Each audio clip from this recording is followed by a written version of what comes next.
Assalamualaikum warahmatullahi wabarakatuh. Bapak Ibu guru hebat, izinkan saya untuk sharing terkait mengapa kurikulum perlu berubah.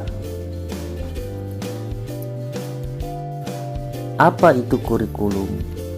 Kurikulum adalah seperangkat rencana dan pengaturan mengenai tujuan, isi, dan bahan pelajaran serta cara yang digunakan sebagai pedoman penyelenggaraan kegiatan pembelajaran untuk mencapai tujuan pendidikan tertentu. Ini tercantum dalam Undang-Undang Nomor 20 Tahun 2003 tentang Sistem Pendidikan Nasional Pasal 1 Butir 19. Kurikulum itu kompleks dan multidimensi. Kurikulum dapat dimaknai sebagai titik awal sampai titik akhir pengalaman belajar siswa. Kurikulum juga diibaratkan jantungnya pendidikan. Bapak Ibu guru hebat, kita harus tahu peran dan fungsi kurikulum. Peran kurikulum yaitu sebagai pedoman dan acuan dalam pembelajaran untuk mencapai tujuan pendidikan.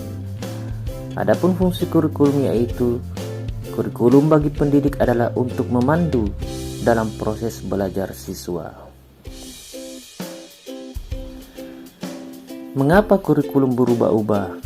Perubahan kurikulum di Indonesia, Bapak Ibu guru hebat, yaitu dimulai dari tahun 1947. Saat itu kurikulum ditetapkan sebagai rencana pelajaran dirinci dalam rencana pelajaran terurai. Selanjutnya kurikulum terus berubah dan sampai saat ini kita menerapkan kurikulum merdeka. Mengapa kurikulum perlu berubah? Saat ini berbagai isu baru menuntut satuan pendidikan menyiapkan kurikulum yang membantu siswa untuk menghadapi dunianya yang penuh tantangan seperti teknologi digital,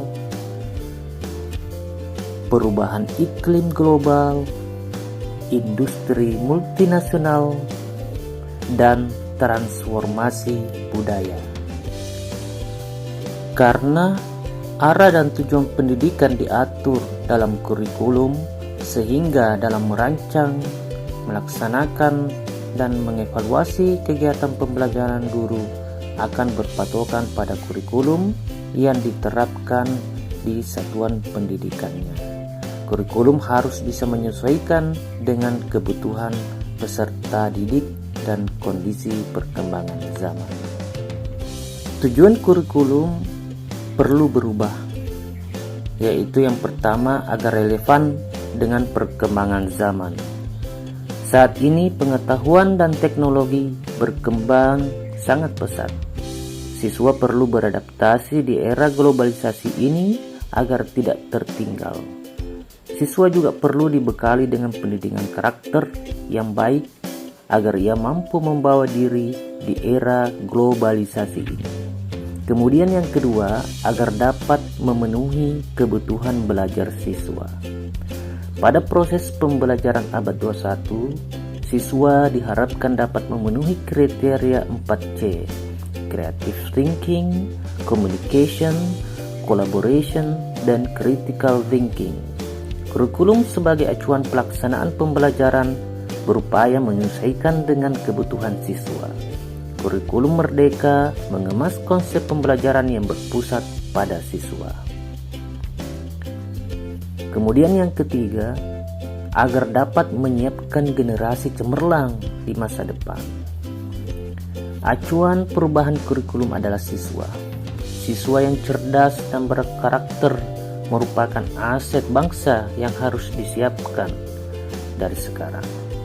Persiapan generasi emas dimulai dari jantungnya pendidikan, yaitu kurikulum. Guru sebagai kaki tangan kurikulum harus mampu mencetak generasi cemerlang ini dengan selalu adaptif dengan perubahan kurikulum.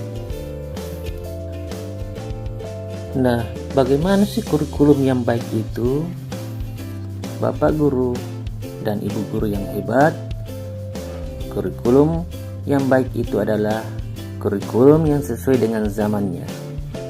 Kurikulum bersifat dinamis dan terus dikembangkan atau diadaptasi sesuai konteks dan karakteristik siswa demi membangun kompetensi sesuai kebutuhan mereka kini dan di masa depan.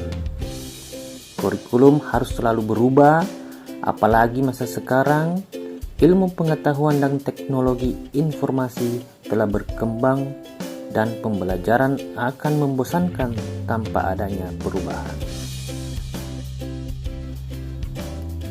Adapun pendidikan menurut Ki Hajar Dewantara, pendidikan adalah menuntun segala kekuatan kodrat yang ada pada anak-anak agar mereka dapat mencapai keselamatan dan kebahagiaan yang setinggi-tingginya, baik sebagai manusia maupun anggota masyarakat. Tugas kita untuk menyiapkan para peserta didik menghadapi zaman yang baru, zaman yang sama sekali berbeda dengan zaman kita dulu. Guru harus melakukan adaptasi kurikulum, karena kurikulum memang dirancang oleh pemerintah pusat, namun siswa memiliki kebutuhan yang berbeda-beda sesuai dengan lingkungan. Maka dari itu, satuan pendidikan perlu melakukan adaptasi kurikulum dalam pelaksanaan pembelajaran sesuai dengan konteks dan karakteristik siswa. Sebagai kesimpulan, kurikulum itu bersifat dinamis. Artinya, berubah mengikuti perkembangan zaman dan disesuaikan dengan kebutuhan siswa.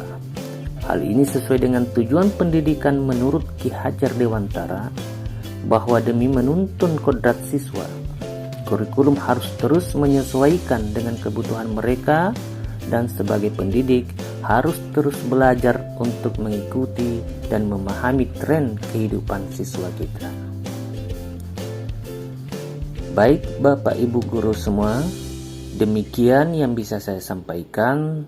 Semoga materi ini bisa bermanfaat untuk kita semua, terutama kita sebagai guru. Assalamualaikum warahmatullahi wabarakatuh.